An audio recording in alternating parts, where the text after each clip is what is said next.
alle immagini e per cominciare vi faccio dare un'occhiata più da vicino al tabellone di gioco, in modo che vi ricordiate dalla prima parte.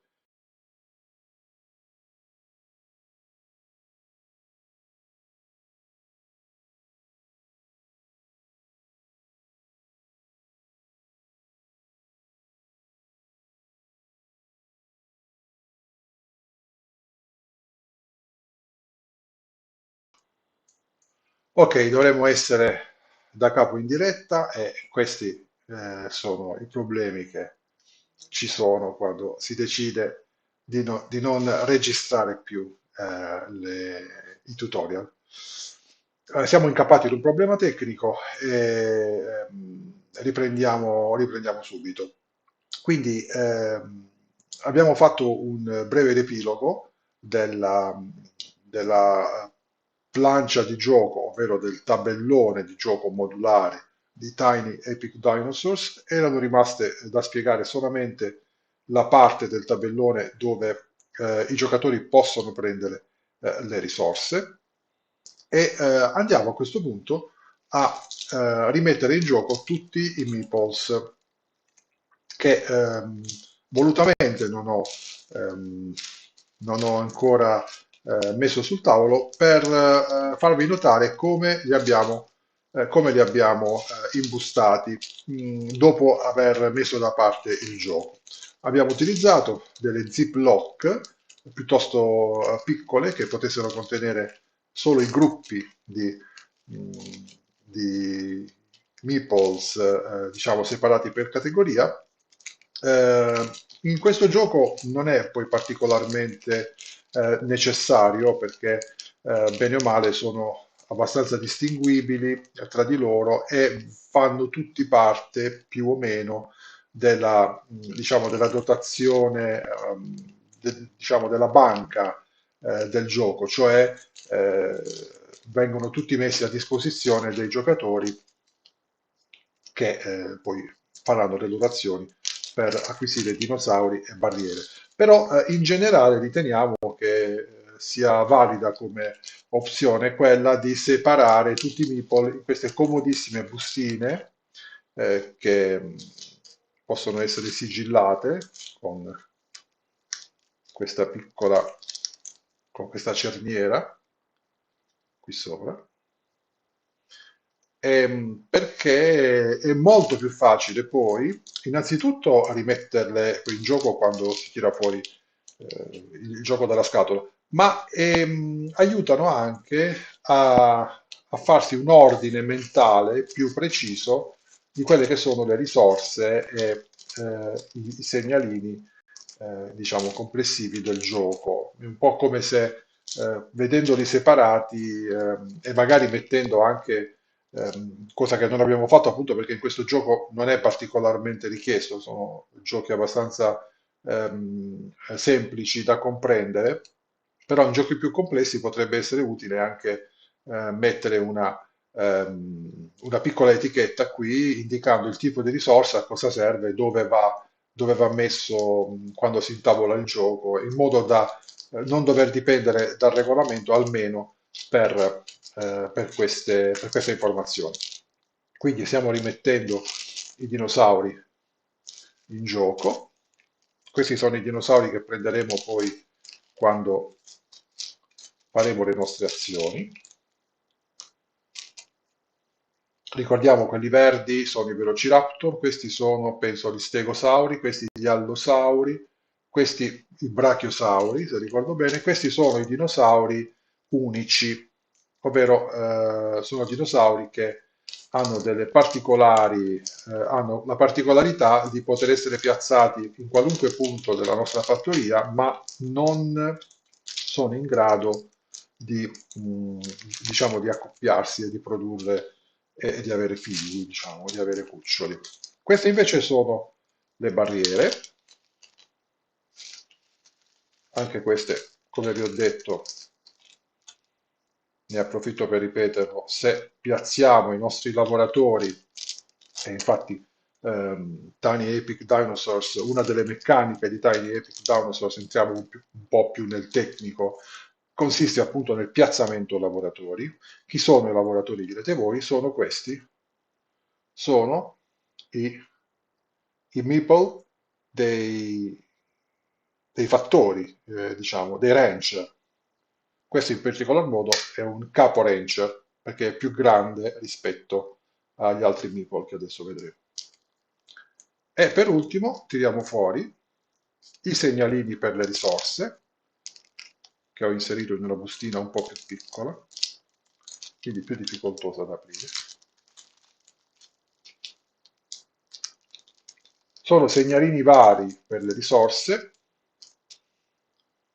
il dado da tirare quando sceglieremo queste azioni che ci danno direttamente un dinosauro per capire se il dinosauro ci ha feriti, cioè se è successo un incidente che ha ferito noi e il dinosauro durante, diciamo, il posizionamento, mentre preleviamo il dinosauro, oppure se il dinosauro ci ha dato un uovo e quindi abbiamo diritto ad un altro dinosauro, oppure se abbiamo catturato, questo è il simbolo della rete, abbiamo catturato il dinosauro con successo e quindi possiamo già metterlo nella nostra holding area.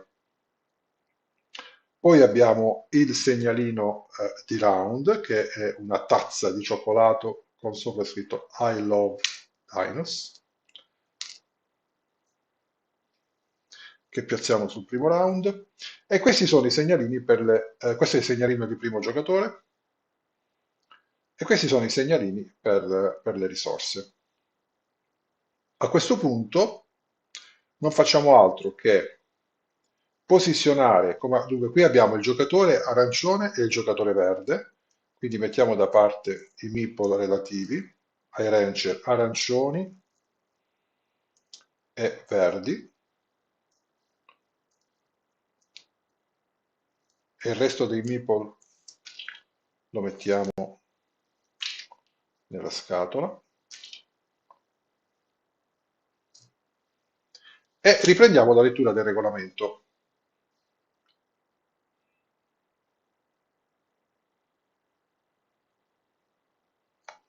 Tre ranchers, leggiamo nel punto B, vanno messi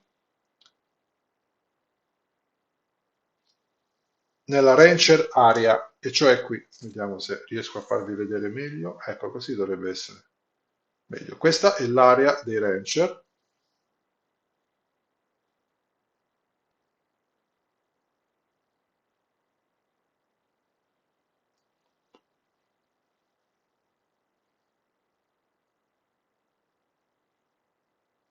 E anche il capo dei rancher, che è questo qui leggermente più grande, va messo nell'area rancher, che sarebbe questa qui a, in alto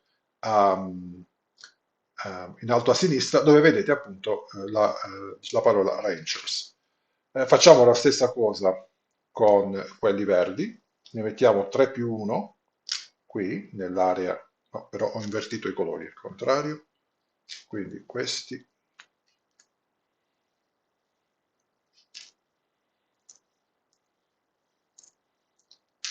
vanno qui e questi qui. E poi il quarto rancher lo mettiamo sul tappetino dei round, sulla plancia dei round, e ne avremo diritto quando arriveremo al quarto round.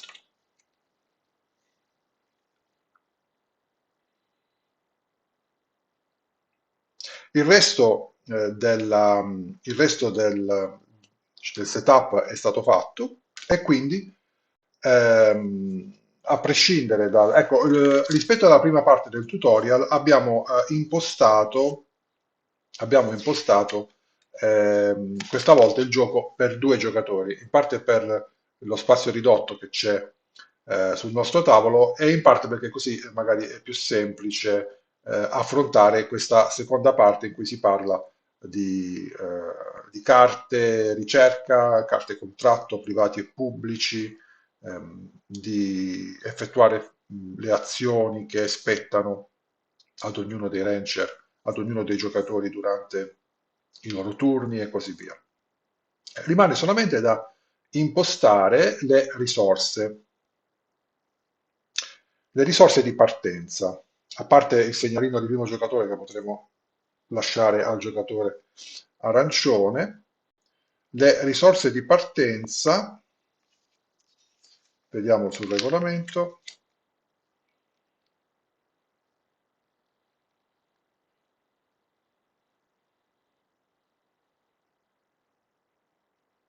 ecco qui.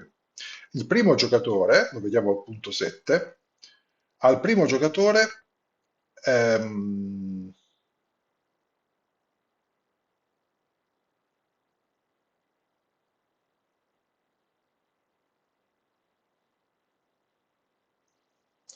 non piazzeremo le risorse bonus, mentre il secondo giocatore partirà con una risorsa erba, una risorsa verde, sul marcatore numero 1.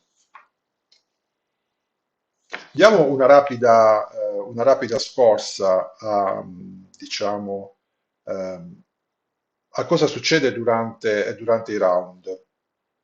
Innanzitutto il gioco si svolge su 6 round e in ognuno dei round dovremo, e qui viene, diciamo, riassunto sul tabellone di gioco, dovremo collezionare risorse, dovremo assegnare i Rangers alle varie tipologie di azioni che sceglieremo, che vedremo adesso, recuperare i Rangers come terza fase del proprio turno, sistemare il ranch, ad esempio spostando le varie barriere o spostando i dinosauri, nutrire i dinosauri, far figliare i dinosauri, quindi far sì che si accoppino e che facciano dei cuccioli e poi sistemare tutto per il round successivo. Ora, abbiamo parlato delle altre fasi durante la prima parte del tutorial. Quello che vedremo adesso è, ehm, si concentra in particolar modo sulla seconda fase del turno del giocatore, e cioè l'assegnazione dei Ranchers. Cosa possiamo fare? Durante il nostro turno possiamo prendere, e leggiamolo sempre sul, eh, sul regolamento del gioco, possiamo piazzare i nostri rancher su uno qualsiasi di questi spazi, pagandone immediatamente il costo. Anche se magari piazzando un rancher, ad esempio, sulle risorse, ci permette di ricavare delle risorse che magari possono essere il costo da pagare per il piazzamento. Invece non dobbiamo aspettare di ricevere in cambio quello che otteniamo dal piazzamento del rancher su questo spazio, ma dobbiamo immediatamente pagare il costo di questa. E in cosa consiste? Il costo lo vediamo qui. Questo innanzitutto dove c'è il più sul tabellone, questo vuol dire che piazzare qui un rancher o qui un rancher ci dà diritto alla cosa che troviamo alla destra del più. Quindi piazzare in questo spazio un rancher ci dà diritto a prendere uno di questi dinosauri, a seconda dello spazio dove lo piazziamo. Piazzare in questo punto contratti ci dà la possibilità di prendere una carta contratto, in questo caso una carta contratto pubblico. Ehm, ancora, eh, in questo caso ancora, sì, una carta contratto, mentre dove vedete gli spazi, e poi dovrebbe esserci anche la carta ricerca, che troviamo qui nella parte sottostante ai contratti. Ora, dove vedete gli spazi azione non cerchiati di scuro, allora questi danno semplicemente il diritto a ottenere delle risorse in cambio del piazzamento. Quindi in questo caso, se piazzassimo qui il nostro rancher, avremo diritto al segnalino di primo giocatore e avremo diritto a spostare una qualsiasi, in aggiunta, una qualsiasi delle nostre barriere, perché non possiamo spostarle così indiscriminatamente. Se piazziamo qui avremo diritto a recuperare una barriera dalla banca, quindi prenderemo una barriera di qui, dove invece vedremo i, ehm, gli spazi azione cerchiati di scuro. Questo vuol dire che piazzare qui un segnalino comporta il pagamento di una risorsa immediata, quindi non possiamo aspettare di guadagnarne una per poi pagare. In questo caso dovremo pagare un'erba e una carne per poter prendere una carta di cerca oppure per poter estrarre tre carte di cerca per poi prenderne una. In questo caso dovremo pagare, vedete qui c'è un dinosauro multicolore, questo vuol dire che possiamo dare un dinosauro di un qualsiasi colore e prendere una carta, se non vogliamo dare diciamo risorse, e prendere una carta oppure la stessa cosa, piazzare tre carte ehm, sull'area di gioco e prenderne una. Queste sono tutte gratuite, ci permettono di prendere risorse, in questo caso, e qui dovremo dare una risorsa standard, che dovrebbe essere questa, una risorsa standard. Non so se funziona la messa a fuoco, sembra di sì, ma non in maniera eccezionale. Ehm, e in questo caso, qui pagando una risorsa standard, avremo la possibilità di spostare un dinosauro da un'area ad un'altra e anche di spostare una barriera. Pagando, abbiamo già detto, un'erba e una carne, pagando una risorsa standard possiamo prendere uno qualsiasi di questi dinosauri. Ehm, ok, allora esaminiamo un po' più da vicino. Quindi ricordiamo questa zona di piazzamento. Se io piazzo un rancher qui, ho diritto a prendere un dinosauro, nel caso specifico uno stegosauro, però devo lanciare il dado per vedere come è andata questa caccia, diciamo. E in questo caso è finita bene. Se fosse se fosse venuto questo simbolo, avrei sì preso il dinosauro corrispondente, però sia il rancher che il dinosauro sarebbero stati piazzati nello spazio medico in attesa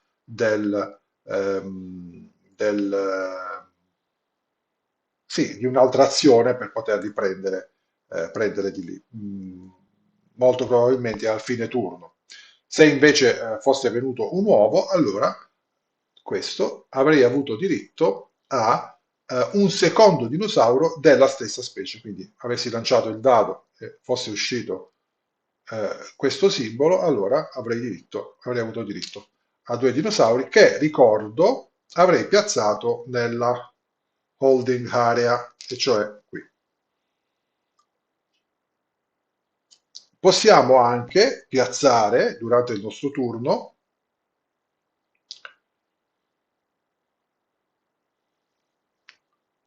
possiamo anche piazzare durante il nostro turno i nostri rancher qui per guadagnare due risorse. In questo caso, il primo giocatore, dopo aver recuperato le risorse, vi ricordo, nella fase iniziale, la prima cosa che si fa è la raccolta delle risorse che corrispondono ad ognuno di questi simboli. Questi vengono spostati con i marker. In questo caso, il primo giocatore avrebbe dovuto posizionare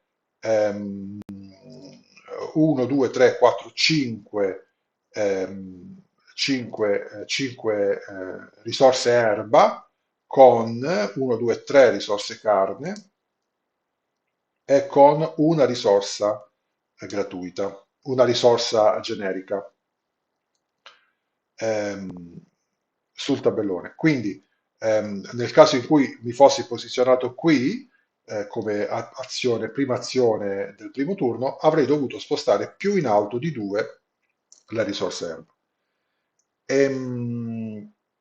Vediamo cos'altro ci dice il regolamento.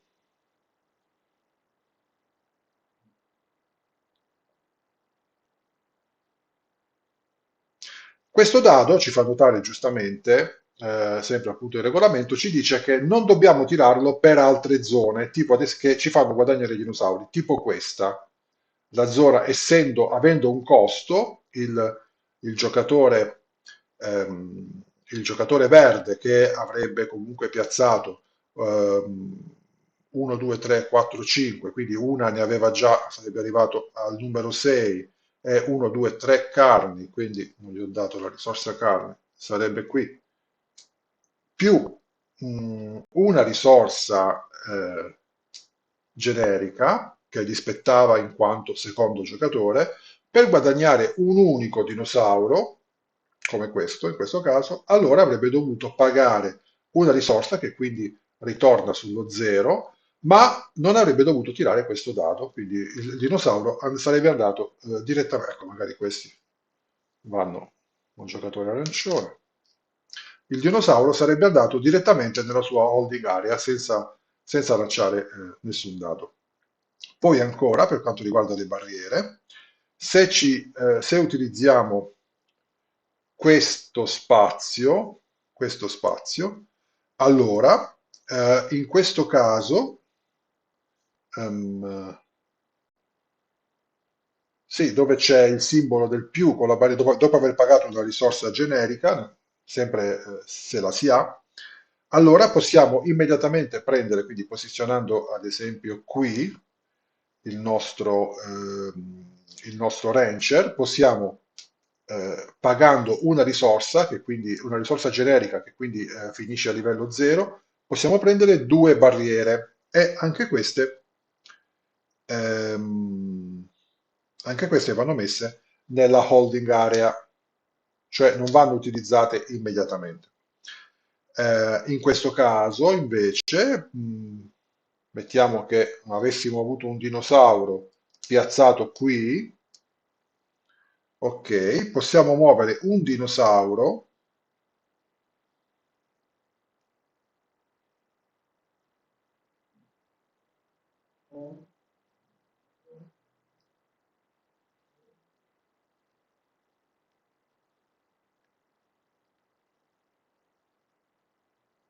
Allora, in questo caso, con questa particolare azione, immediatamente muovete un dinosauro dalla vostra area di parcheggio, holding area, nel vostro range.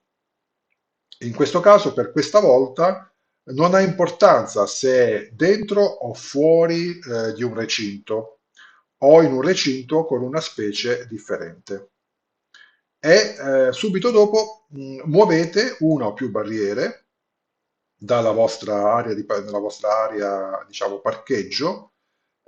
Non importa se questo causerà il fatto che i dinosauri siano in un recinto aperto, oppure se specie differenti sono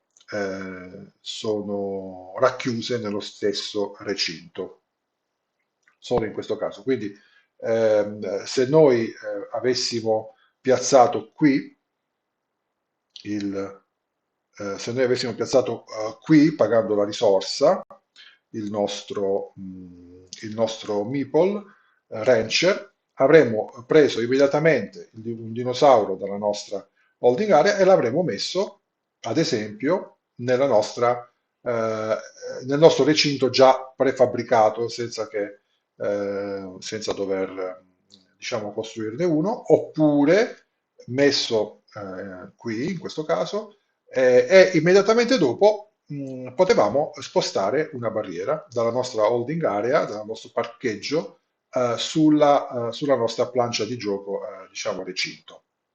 Ricordiamo in questo caso che per quanto riguarda i recinti ci sono determinate ostacoli naturali come il mare, qui o cosa sia il fiume, il lago, essendo un'isola, questa dovrebbe essere il mare, oppure le montagne che garantiscono, diciamo, una chiusura naturale del recinto. Quindi, se noi mettessimo qui un dinosauro, basterebbero due, anzi no, questo sarebbe già un recinto, perché è circondato dalle montagne e da questo recinto preesistente, prefabbricato. Ricordiamo inoltre che piazzando i dinosauri in queste aree, subito dopo, quando andremo nel prossimo, nel round successivo, nella prima fase a collezionare, a raccogliere risorse, non potremo usufruire di queste risorse dove il dinosauro è piazzato.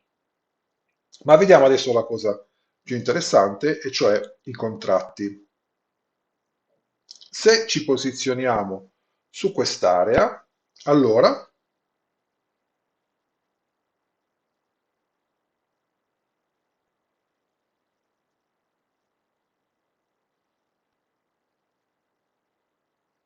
possiamo, quindi prendiamo una carta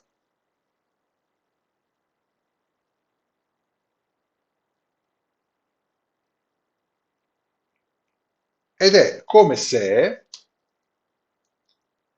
questa carta poi una volta utilizzata la metteremo scoperta accanto alla nostra plancia di gioco e nel caso in cui avessimo a disposizione dei dinosauri di questo tipo, quindi un brachiosauro e, e due velociraptor, non faremo altro che praticamente vendere questi dinosauri e quindi riposizionarli nell'area, diciamo, della banca e metteremo questa carta che poi ci darà punteggio finale accanto alla nostra plancia di gioco. I dinosauri, naturalmente io li ho presi qui dalla holding area, ma devono essere qui sopra, devono essere nel range per essere venduti e non nella zona di parcheggio. Ehm, Non si può rimpiazzare la carta presa. Andiamo avanti. Dopo aver completato un contratto pubblico, se si hanno abbastanza dinosauri da scartare, si può anche completare un contratto privato.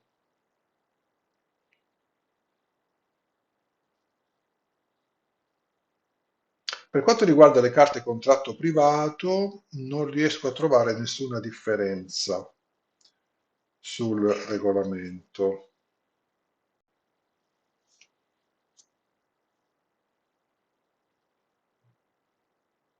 Molto probabilmente si possono prendere sempre con la stessa azione, quindi posso prendere anche una una carta contratto privato.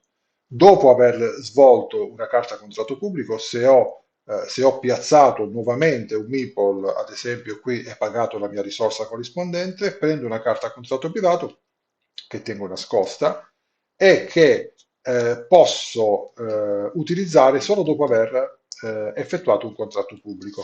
Quindi in questo caso dovrei avere, per poter onorare questo contratto, dovrei avere due Velociraptor, un Brachiosauro e uno di questi dinosauri che otterremo con le carte di ricerca. Vediamo subito, infatti, le carte di ricerca.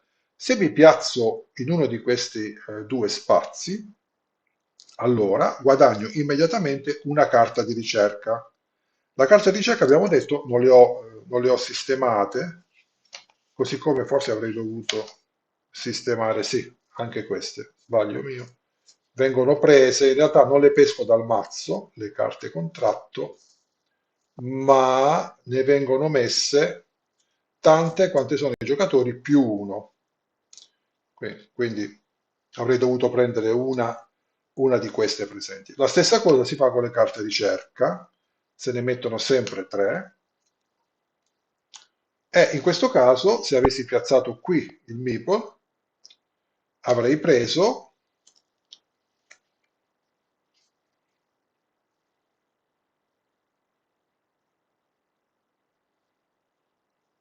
potrei prendere o una carta di queste,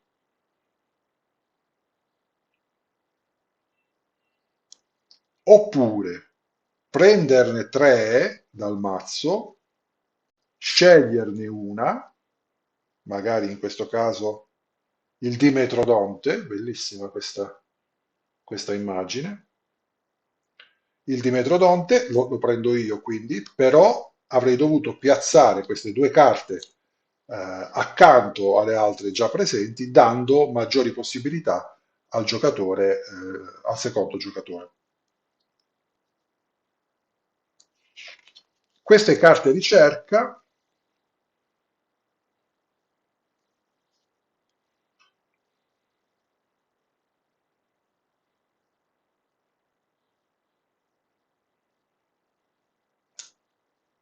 vediamo subito come si trasformano in dinosauri.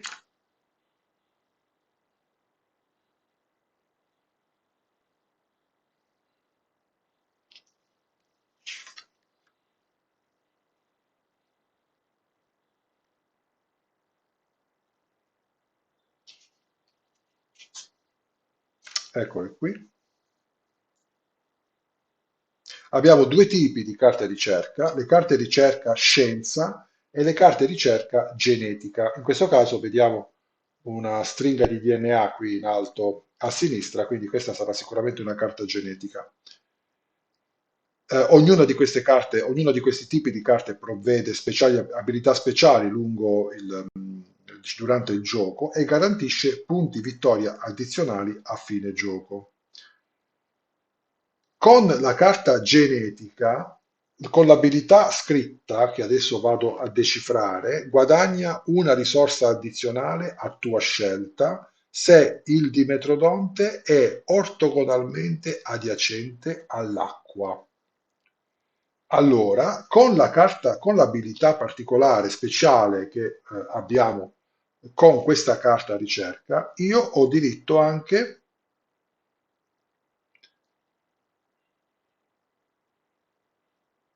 a un dinosauro unico, che sarebbe in questo caso, mi sembra, cos'è questo? Uno spinosauro, credo, o qualcosa di simile.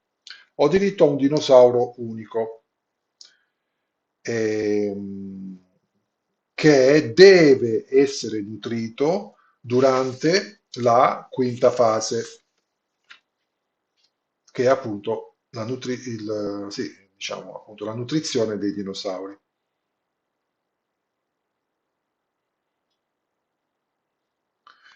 Come ho detto in precedenza, i dinosauri unici non fanno figli, non hanno cuccioli, non possono essere messi in un recinto durante la fase 4, non hanno bisogno di essere piazzati in un recinto e non possono essere, quindi possono essere lasciati, diciamo, liberi qui, ma non possono essere in un recinto con un altro dinosauro. E l'abilità elencata sulla carta ha effetto solamente se sono nel range e non se scappano. Vediamo adesso in cosa corrisponde la fuga dei dinosauri. I dinosauri possono scappare durante le fasi 4, 5 e 6, e cioè durante le fasi di sistemazione del range, se togliamo delle barriere che trattenevano in un recinto uno o più dinosauri, durante la nutrizione dei dinosauri e durante sì, il parto dei dinosauri, diciamo, il fatto che abbiano dei figli, durante la fase in cui hanno dei figli. Ehm, eh,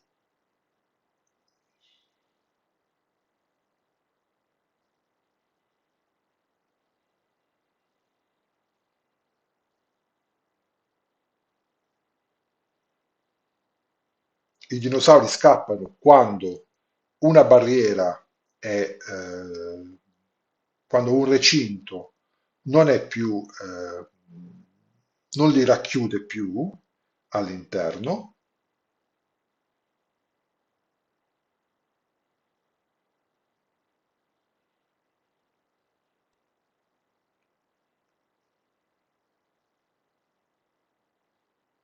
E succede quando non si può piazzare un dinosauro regolare nel proprio range.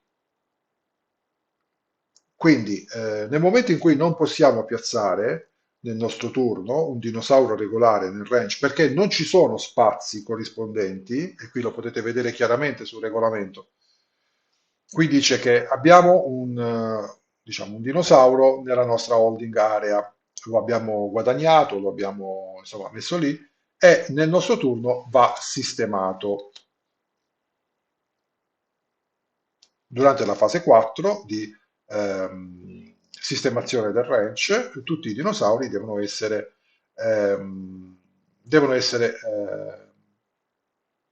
mossi, devono essere piazzati dalla holding area nei nostri recinti, nella nostra fattoria. Se non possiamo piazzare un dinosauro perché non abbiamo recinti che lo possano contenere, perché ci sono magari recinti in cui ci sono altre specie di dinosauri, oppure perché abbiamo finito gli spazi, questo dinosauro scappa.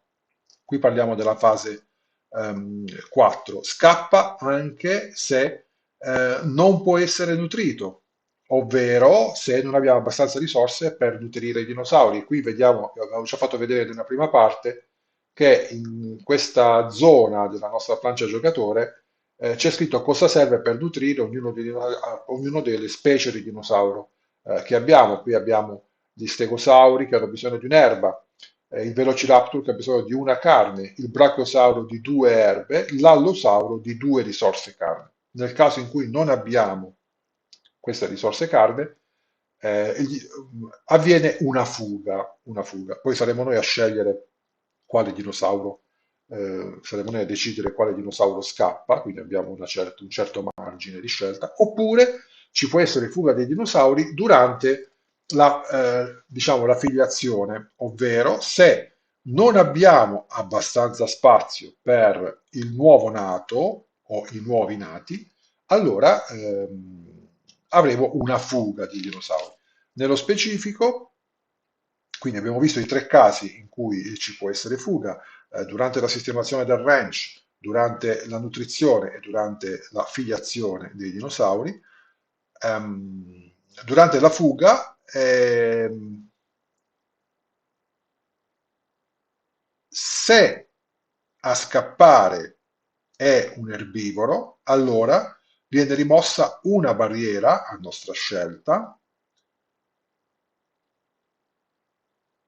I dinosauri che rimangono in spazi aperti, cioè il cui recinto viene appunto rotto, non scappano a loro volta, però non fanno figli durante la fase successiva di filiazione.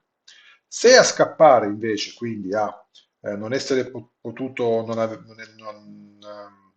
averlo potuto spostare dalla holding area nel ranch, non averlo potuto nutrire o non averlo potuto, o essendo nato un cucciolo di dinosauro di quella specie, non averlo potuto piazzare nel range perché non avevamo più spazio, se tutto questo accade ad un carnivoro, allora oltre a perdere quel dinosauro che va a finire nella banca, diciamo, nella dotazione comune, allora si perde anche un altro dinosauro a scelta.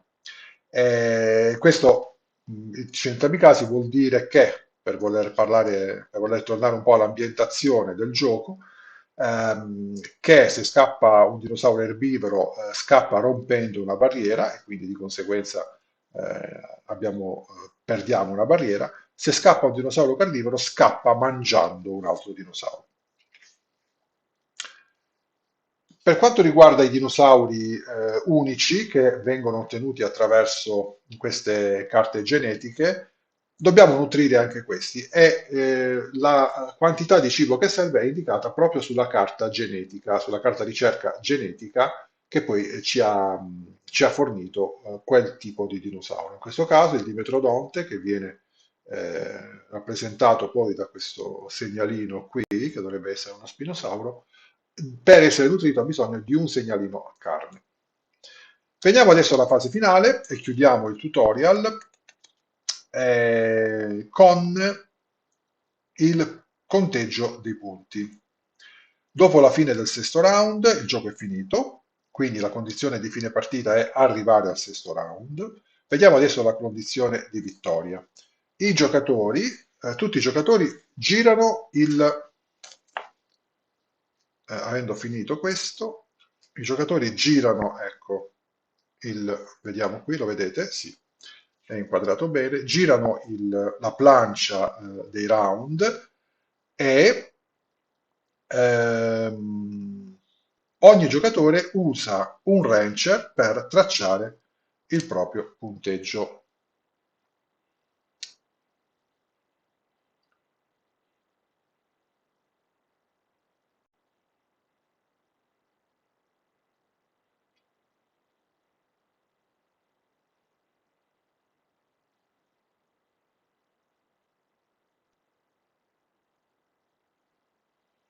Allora, in questo caso, questo contratto dà diritto a 12 punti, 12 stelle. Questa carta ricerca dà diritto a 3 stelle.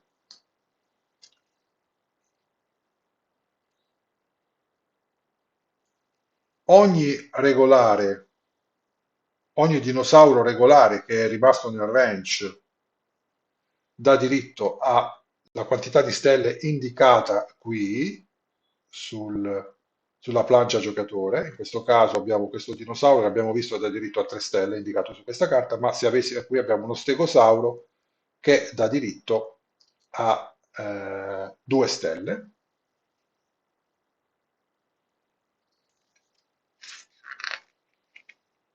E questo è tutto. Per quanto riguarda la modalità in solitario, l'affronteremo in un altro tutorial.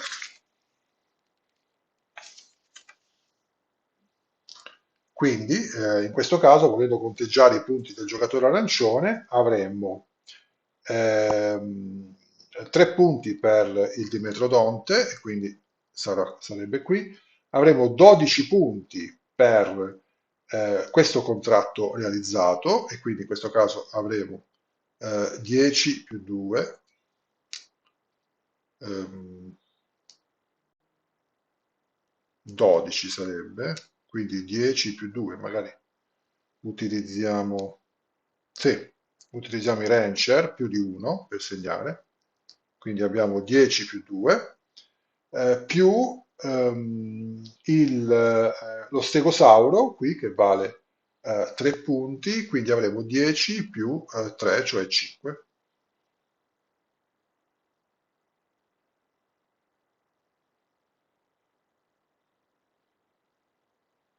In caso di pareggio vince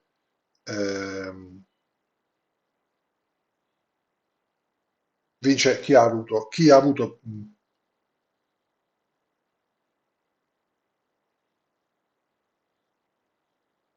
dunque, se c'è un pareggio, allora il giocatore che ha pareggiato, che è il più che viene prima nell'ordine dei turni, cominciando dal primo giocatore e andando in senso orario, da chi ha il primo giocatore andando in senso orario vince.